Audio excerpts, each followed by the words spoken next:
So I think I'm experiencing some brown rage at General Milley. This is General Mark Milley, the chairman of the Joint Chiefs of Staff.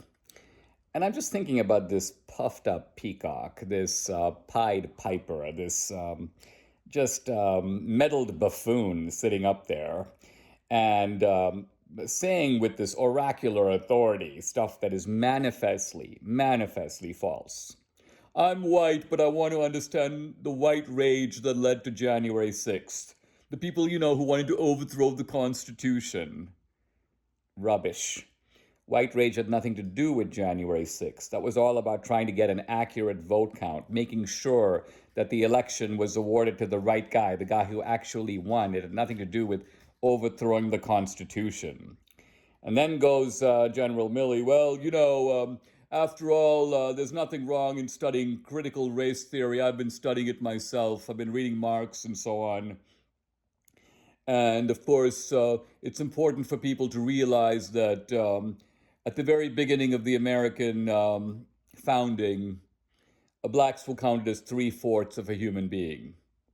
Wait, what? Are you referring to the infamous 3/4 clause? Do you happen to know that there was no such thing, you buffoon? Are you talking about the 3/5 clause? Every educated person knows about that. Did you really go to Princeton, General Milley? Confess, you didn't. Or you did, but you were the very bottom of your class. It's either a reflection of you or it's a reflection on Princeton. Probably both. But in any event, the 3/5 clause, even if you get the number right, wasn't about the intrinsic worth of blacks or anyone else. It actually had to do with an argument over political representation. The North wanted blacks to count for 0.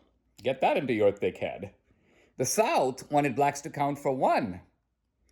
And the compromise, which resulted from back and forth on both sides, was 3/5.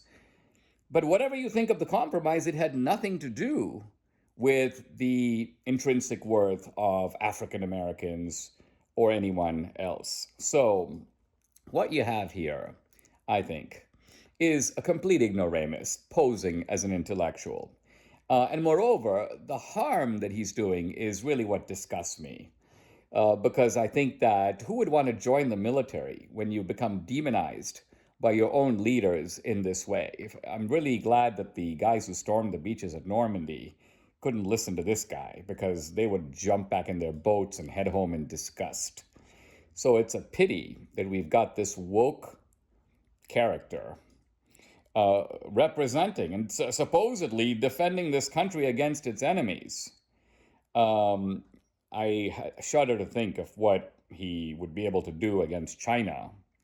But apparently he's not worried about China. He's worried about the Oath Keepers and the Proud Boys and the 3%ers. He wants to unleash the military against, a handful of ragtag guys, because I guess he can then beat them and go, wow, I'm amazing. The United States is so powerful. We took out the Proud Boys. Yeah, it would all be funny if it wasn't so tragic.